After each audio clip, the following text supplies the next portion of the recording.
Ha pasado una cosa, y la verdad es que parece elegida a propósito, porque este programa que vas a escuchar no es el primero. Ya grabamos uno enterito, enterito, y perdimos el vídeo.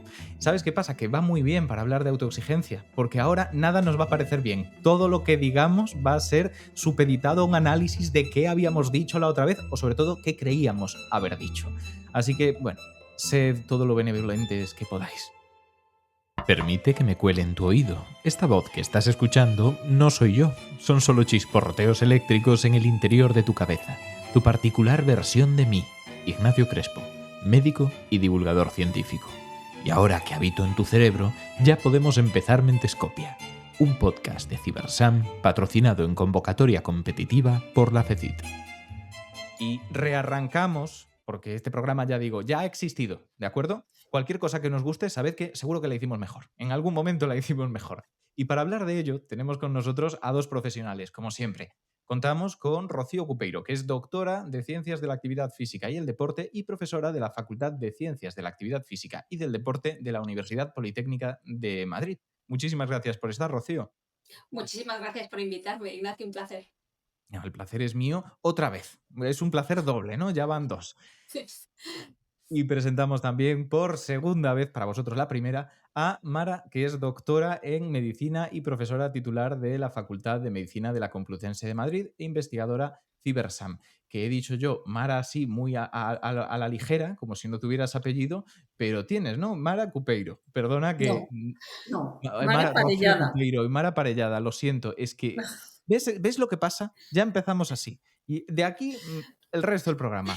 Bueno, te pido entonces dos veces perdón, primero por esta repetición y segundo por el apellido. Mara Parellada, muchas gracias. Encantada de estar aquí.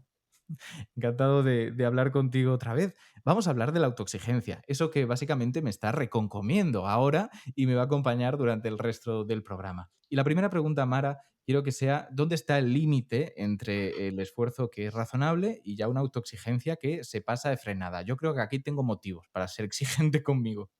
Sí, bueno, el esfuerzo se parece a la autoexigencia, pero no es lo mismo. O sea, el esfuerzo es pues, un mecanismo necesario, ¿no? Para lograr cosas, para ponerte metas y avanzar hacia ellas, para nutrir tu sensación de competencia, de agencia, de satisfacción, de realización, todo eso, ¿no? Y la autoexigencia pues puede tener dos caras, puede ser positiva cuando se relaciona con el esfuerzo y cuando es pues que tú te exiges a ti mismo lo mismo que a los demás, lo necesario para llegar a tus metas y demás, o puede ser pasada de frenada, desmedida, has dicho antes, es el apellido lo que pone el problema, no es la autoexigencia. Creo que las personas tienen que aprender a lo largo de su desarrollo a ser ellas las que se exijan, no que les exijan los demás, independientemente de que todos estemos sometidos a exigencias externas, lógicamente, ¿no? Pero es bueno que uno sea autoexigente, no necesariamente con las normas que le ponen los demás, sino con las suyas propias. Cuando se pasa, cuando sufre, cuando tiene consecuencias en su salud, en su bienestar, en su disfrute, incluso en sus resultados, porque cuando nos pasamos de exigencia, entonces ya el estrés, bueno, pues nos impide, ¿no? Avanzar de forma adecuada hacia lo que queremos. Entonces es cuando es un problema. Claro. Supongo que es más fácil, no siempre, ¿no? Pero más fácil verlo desde fuera y ver cuando alguien está pasándose de exigencia que desde dentro, que siempre encontramos la forma de justificarnos y seguir manteniendo el ritmo. Bueno, hay personas que se conocen fenomenal y saben perfectamente cuándo se están pasando, cuándo se quedan cortas. Yo creo que es complementaria la visión, efectivamente, excepto que uno pues tenga un defecto en este sentido y sea demasiado, bueno, pues tenga la ley del embudo, ¿no? Demasiado benevolente con uno mismo, o más exigente con los demás o al revés. Entonces, pues esa complementariedad de la mirada de los otros, de la exigencia de los otros, es muy buena para que uno coja, bueno, pues el equilibrio adecuado, ¿no? Pero hay veces que los que nos rodean miden peor que nosotros, o sea que cada uno es un mundo. Estamos hablando de autoexigencia en general, lo digo para los oyentes, porque no podemos tener a expertos de todos los campos en los que nos podemos autoexigir, pero es cierto que hay uno que solemos asociar bastante con eso. Y precisamente por eso, Rocío, quiero hablar contigo, que nos cuentes y preguntarte, ¿deporte y competición son lo mismo o estamos ya equivocados de partida? Pues lamento o no, o me alegro más bien decirte que estamos equivocados si partimos de esa base. Deporte y competición no son lo mismo. De hecho, la Carta Europea del Deporte en 2021 ya actualiza esa definición de deporte e incluye otros objetivos o que el deporte se puede realizar con fines de salud, ocio, sociabilidad. No tiene por qué ser solo ese deporte rendimiento, deporte resultado objetivo con una marca. Así que la buena noticia es que um, podemos Ujú. ampliar mucho esa mirada y por tanto la autoexigencia se puede quizá no asociar tanto al resultado. Claro. Bueno, ya es un punto de partida bueno. Vamos a encontrar muchos posibles orígenes de estas formas de ver el mundo, de estas formas de comportarnos, pero quiero preguntarte por algo que tal vez sea muy simplista de partida, pero ¿tú encuentras que algunos deportes invitan más a esa autoexigencia que otros? Uf, qué buena pregunta. Fíjate, diría que sí, pero no por la propia estructura del deporte, sino por el contexto, por cómo, por lo que ha heredado ese deporte. Pues incidiremos yo creo que a lo largo del podcast en ello, pero el ambiente del deporte, si se valora más la competición, el proceso, por ejemplo, el rugby es un deporte en el que un compañerismo, el respeto al rival, el respeto al equipo de arbitraje, etcétera, es crucial y es algo que se valora muchísimo y que en otros deportes, que tampoco voy a nombrar, quizás se valora más esa rivalidad, esa exigencia, esa ganar Mm. la formación de los profesionales. Hay disciplinas deportivas que se preocupan mucho más en dar una formación adecuada a todos esos profesionales, a ese personal técnico, a los entrenadores, preparadoras físicas, etcétera, tienen una cualificación mucho mayor y eso hace que esas profesionales sepan poner el foco según el momento en pues más en el resultado o más en el proceso, ¿no? Depende de la etapa en la que esté ese atleta. O sea, que hay deportes que tal vez por su cultura pueden invitarnos a ser más autoexigentes, pero la otra parte de la situación es, no digo yo más, pero como mínimo igual de relevante, que es la que llevamos nosotros como personas. Mara, quiero preguntarte, del mismo modo que hay contextos en el deporte que son más proclives a la autoexigencia, ¿hay personalidades que también tienden a autoexigirse más? Sí, sin duda, ¿no? Eh, mm, Hay personalidades que tienden a exigirse más, que suele ir de la mano, bueno, con, no siempre, ¿no? Pero con personalidades más estrictas, a veces más ansiosas, a veces más obsesivas o rumiadoras. No siempre va todo junto, ¿no? Pero sí que es como en una línea de tipo de personalidad y luego hay personalidades que son mucho más, bueno, pues no quiero utilizar palabras demasiado peyorativas, ¿no?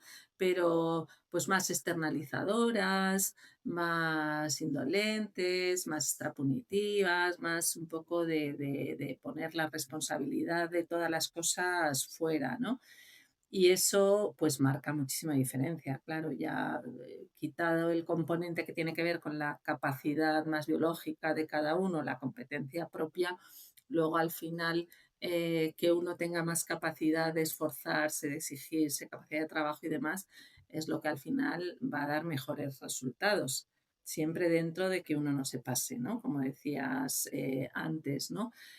Hay personas que son tremendamente críticas, tremendamente exigentes, pero eso no va de la mano con que sean igual de críticas o exigentes con uno mismo que con los demás. Y ahí entramos ya en los rasgos pues más patológicos, ¿no? Pues el rasgo pues más narcisista de que, bueno, pues lo que hago yo todo lo valoro más y además los logros son mi responsabilidad y en cambio los fracasos o las cosas que no me salen bien, pues es de fuera, es el profesor, es el padre, es las circunstancias, el azar, es... Entonces sí, ahí hay muchísimas diferencias personales.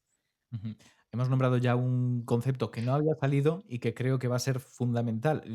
Algo me lo dice, tal vez que hemos grabado ya el programa antes, pero es los padres. Acabas de nombrar los padres, ¿no? Porque respecto a esta personalidad que puede ser más tendente a esta situación, puede que algo ya lo llevemos de base, pero el contexto, y el contexto son padres, educadores, supondrán también un peso.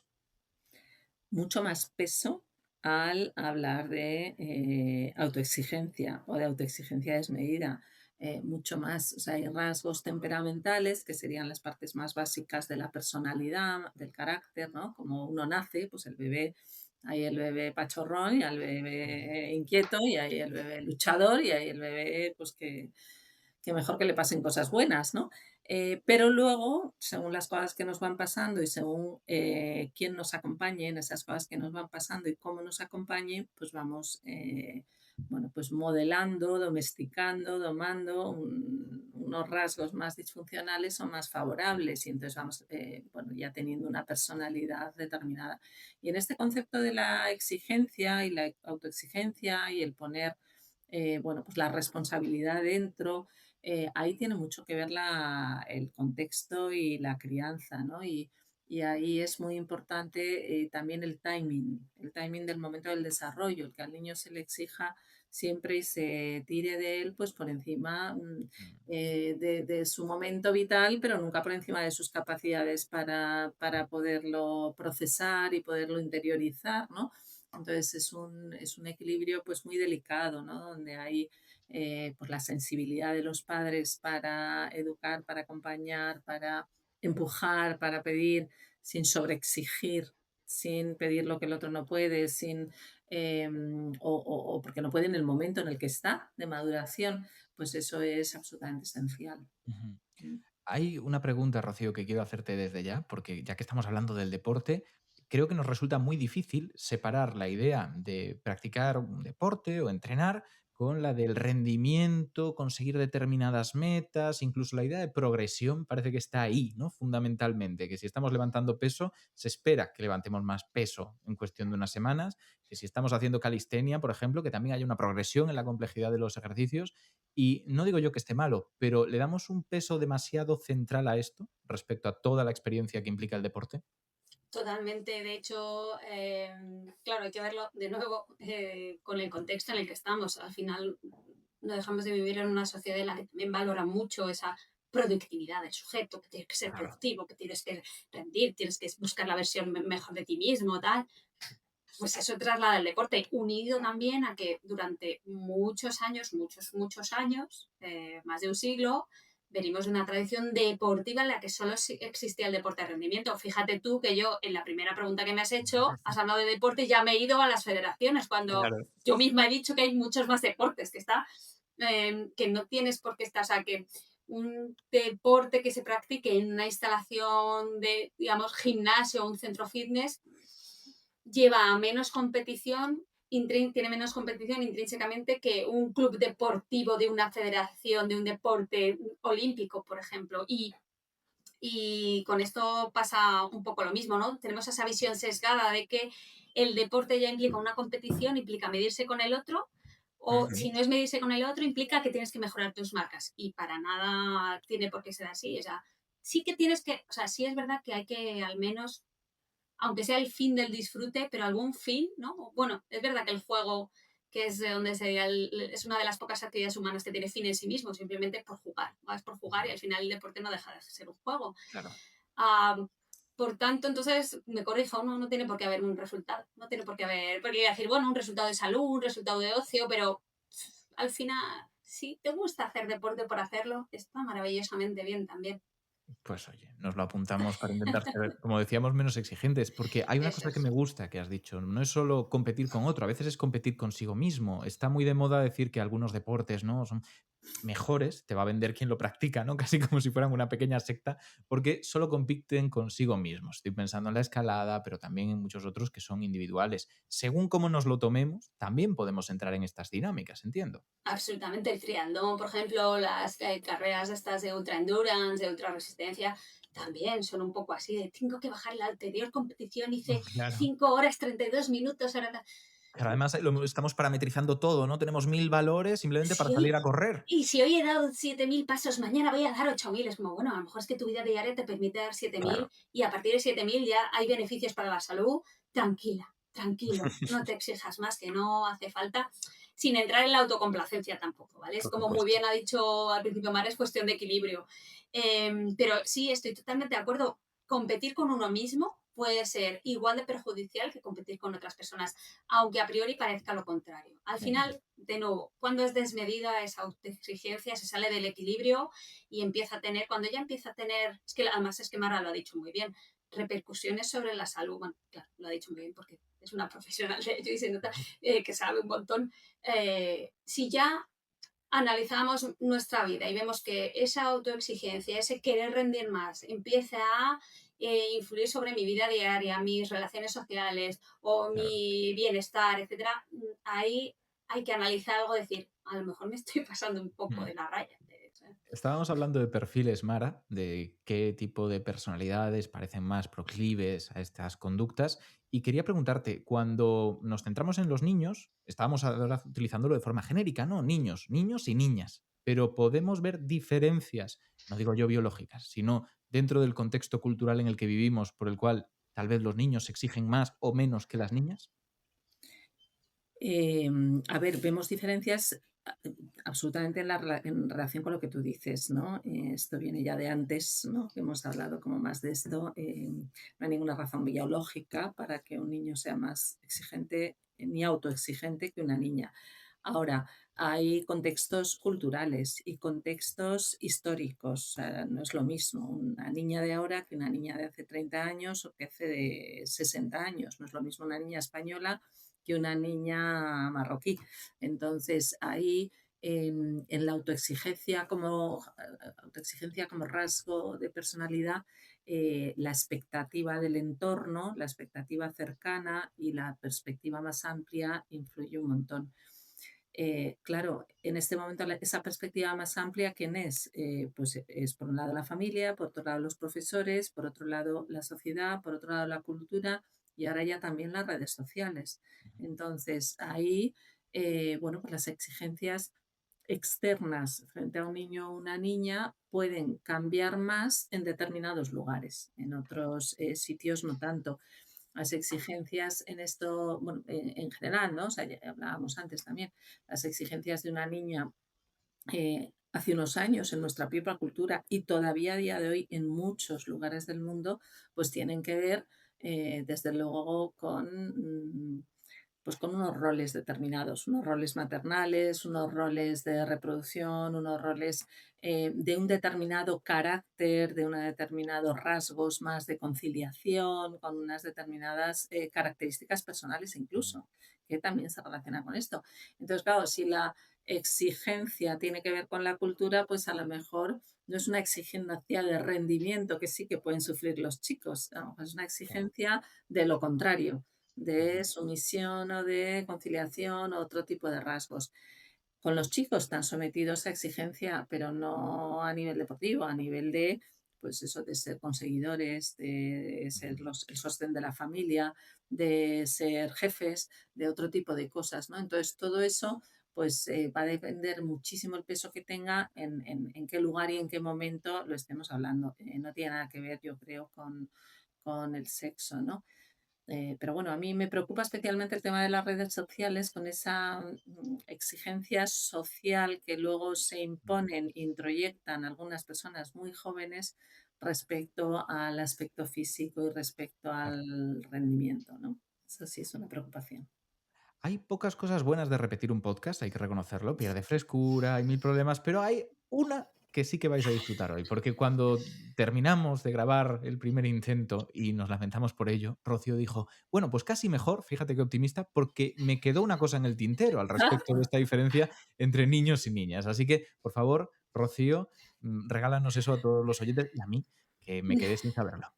Pues mira, es simplemente que una queridísima compañera nuestra de aquí en la facultad, que es María Martín, especialista en mujer y deporte, ha realizado una encuesta cualitativa súper interesante a adolescentes de toda España Y claro, porque para quien no lo sepa, la práctica deportiva baja mucho en las chicas adolescentes. Es algo súper curioso y claro, nos seguimos preguntando, ¿pero por qué? Y al final es porque la oferta deportiva sigue estando muy centrada en ese deporte de competición, en ese deporte de rendimiento, en ese deporte de exigencia en el resultado de ganar a alguien.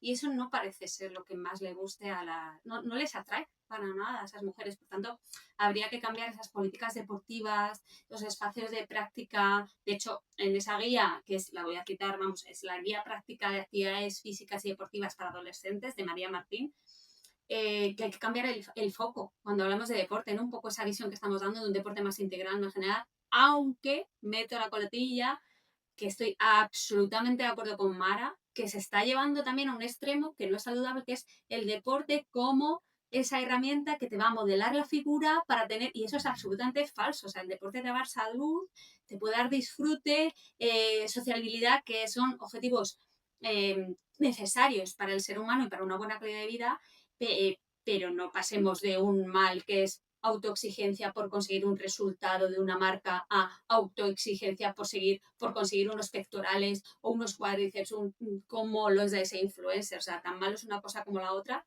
pero bueno, poniendo el foco que a lo mejor no hay una diferencia chico-chica en la autoexigencia, pero sí en el grado de autoexigencia externa que tenga la actividad, ahí sí se ve que los chicos son más tolerantes a esa exigencia resultado, o parece ser, ¿no? Por lo que nos dicen los datos, que las chicas. Súper interesante. Bueno, o al menos a mí me lo parece. Sí, sí, sí. Pero es Yo una estoy con- cuestión de género, no de Claro. sexo. Totalmente de acuerdo. Tienes razón. Sí, sí, sí, sí, sí. Pues oye, celebramos la Sí, sí, repetición sí. del podcast porque nos ha llevado a eso. Y una cuestión, porque se No, está no vamos tratando. a hacerlo una tercera vez, ¿eh? No, no, no, prometo que no. No, Prometo no. que no. Bueno, si estáis escuchando esto es que no lo hemos hecho una tercera vez. Así que fantástico. Y ahora que hablamos de ese contexto, que ya hemos ido tratando algunos de sus aspectos, no solamente por cuestiones de género, sino, por ejemplo, por el entorno socioeconómico, la intención de escapar de determinados contextos con la progresión social o que lo comentábamos la primera vez, ¿no? Hay algunos deportes en algunos países, como puede ser el sumo en Japón, que es muy, muy estricto con cómo empuja a los niños a formarse muy desde pequeños para conseguir determinadas metas. Y eso es lo que quiero preguntarte, Rocío, no por el sumo en concreto, sino por esa idea, en muchos casos, de padres bien intencionados, que tienen a sus niños delante, que le dice el niño, oye, a mí me gusta el fútbol, y dice, pues sabes qué, fútbol todos los días, porque si a ti te gusta, yo voy a apoyarte todo lo posible para que seas el mejor. Ahí hay un error, ¿no? Absolutamente, hay un error. Y no porque lo diga yo, sino porque lo dice la ciencia, que es un argumento mucho más potente. La ciencia cada vez más nos está demostrando que lo que se llama especialización temprana, es decir, practicar en exclusividad un único deporte antes de los 13 años, como edad aproximada, es perjudicial. Es perjudicial porque la educación motriz, la alfabetización motriz de esa persona, lo que va a ser capaz de hacer con su cuerpo, se está limitando al hacer unos gestos determinados solo en un ámbito determinado, con unas condiciones determinadas. No estamos educando de una forma completa físicamente a esa personita, ¿no? Es que además están en etapas de desarrollo. Es tremendamente importante esa formación multideporte. Multideporte o multiactividad. Es que no tiene por qué ser ni deporte federado o programado. Tiene que ser que busque generar un gran bagaje de habilidades motrices y cualidades físicas básicas, trabajándolas todas en algún momento. Y eso nos va a garantizar, de hecho se ha probado, que esas personas que tienen una base de multideporte luego necesitan menos horas de práctica específica, ya cuando son más mayores, para llegar a la excelencia. O sea, que vamos, lo mejor que pueden hacer los padres y las madres cuando una niña o un niño les dice quiero ir, es que le apunten a ese, pero no le desapunten de otras actividades. Que sí, a poder ser, que luego parecen también los niños, los pobres que tienen la agenda como ministro, pero si podemos...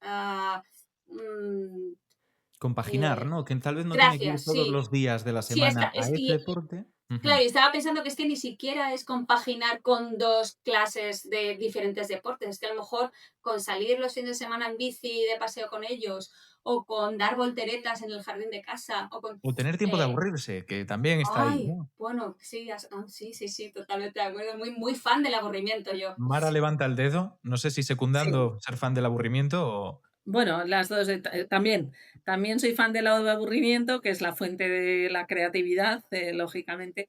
No, pero un poco en la línea de lo que decíais antes también quería aportar, ¿no? Claro, quiero señalar que muchas veces, Rocío lo ha llevado a la situación, a lo mejor en cualquier sitio, ¿no? Mucho más general, en cualquier país. Tú preguntabas más por una cosa en unos sitios concretos.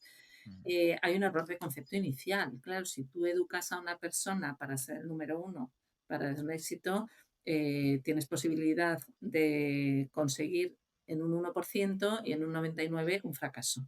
Con lo eso cual, es. a nivel global, a nivel educativo, es un desastre ese tipo de actitud, ¿no? Lo que pasa que en algunos contextos histórico-culturales, bueno, pues es que es una cuestión de supervivencia, ¿no? Y Ujú, muchas veces es como una salida de la precariedad económica, social, pues de la cerrazón, una posibilidad de viajar. Entonces entiendes que en determinados lugares haya pasado, incluso pase, pues de esa forma tan exagerada, ¿no? Y muchas veces tiene que ver con ver un talento en un niño, sea musical, sea deportivo, sea, y decir, esto nos puede sacar de la hambruna, ¿no? ujú. Pero eso trasladado a otro contexto todavía tiene menos sentido, porque efectivamente yo creo que tenemos el lujo de estar en una sociedad pues más avanzada que todas esas, más evolucionada, y lo que queremos son personas con equilibrio y con competencia y Mm, con capacidad de disfrute y de conseguir claro. cosas, y entonces esto es un perjuicio, ¿no? Más evolucionada o al menos en un estado de bienestar que asegura más En ese determinados sentido, derechos, sí, en ¿no? ese Claro, sentido lo exacto. digo, no, no, Estaba de más pensando, por libertad, ejemplo, ¿no? Por mucho claro, que no nos vamos mm, a poner muy halagadores con la situación que sí. tenemos, para nada, ¿no? Pero de forma comparada es por entender, ¿no? En Sí, no esos estamos, por sitios. ejemplo, en la situación de Tailandia, donde para salir de la pobreza muchos niños entrenan Muay Thai de forma muy, muy lesiva desde que son bebés prácticamente. Es una barbaridad. Entonces, Sí, eso a algo eso a me celebrar. refería, ¿no? Mm, Porque a veces transportamos cosas de otro lugar y decimos, pero bueno, si es que eso no se puede, o sea, eso es un claro. trasplante que va a salir mal seguro, porque las condiciones de aquí son otras, entonces los objetivos son otros y Claro. las... Ujú. Mm. Rocío, para ir resumiendo un poco, porque hemos contado muchas cosas y habéis contado cosas muy interesantes, si quisiéramos enfocarlo como consejos que se le puede dar a esos padres que están escuchando para saber cómo ayudar a un adolescente para que su ambición sea sana y se centre en el proceso y no solamente en ese resultado final, ¿qué se puede hacer? ¿Qué hay en nuestra mano?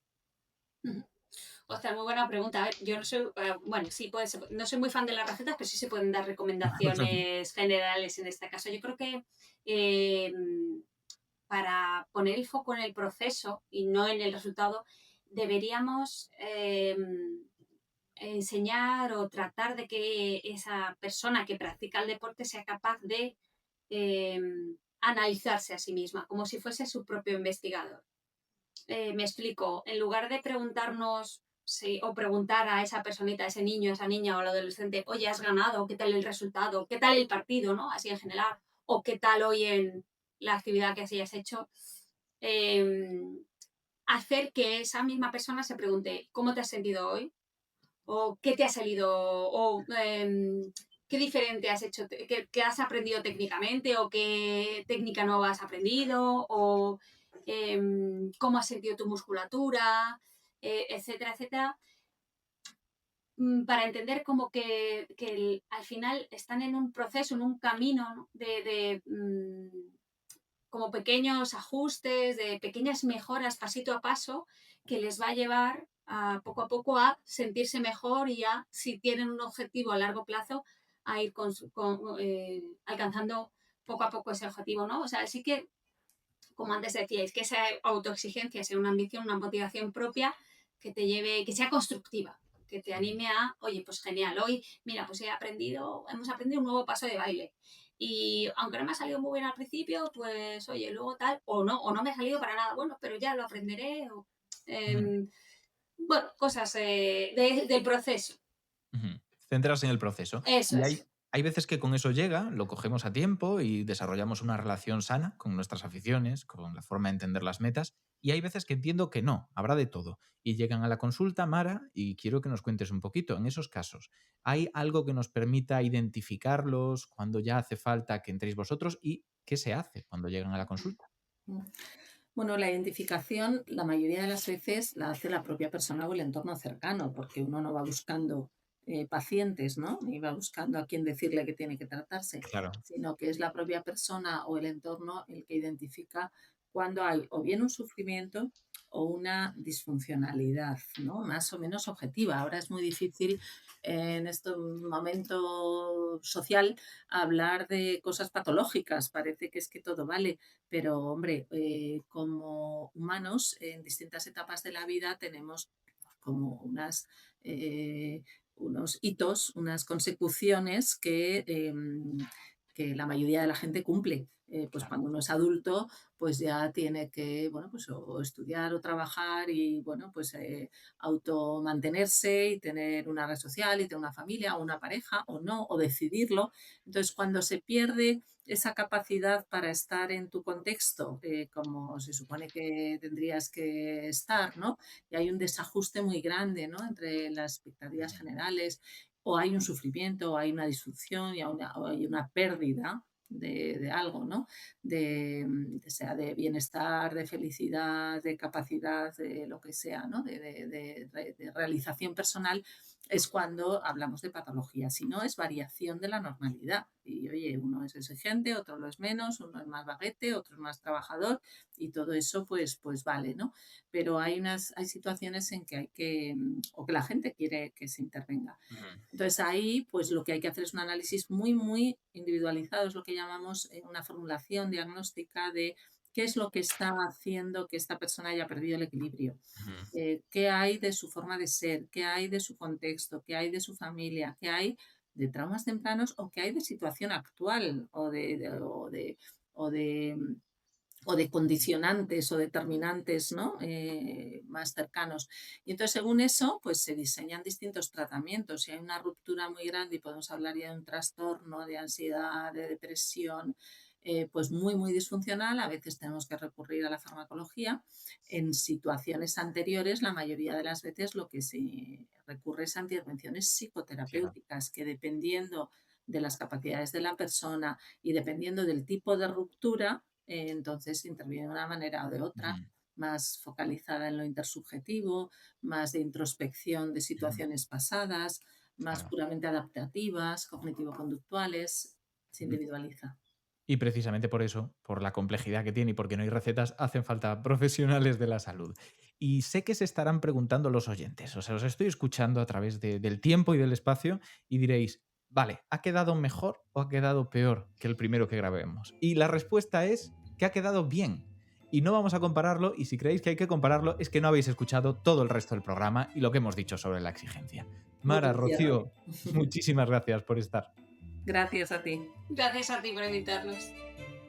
Este podcast pertenece a Mentescopia, plataforma transmedia de divulgación sobre salud mental liderada por el Grupo de Investigación de Psiquiatría Translacional, SINAL, perteneciente al Instituto de Biomedicina de Sevilla y al consorcio CiberSam, con la colaboración de la Fundación Española para la Ciencia y la Tecnología, Ministerio de Ciencia, Innovación y Universidades, FECIT.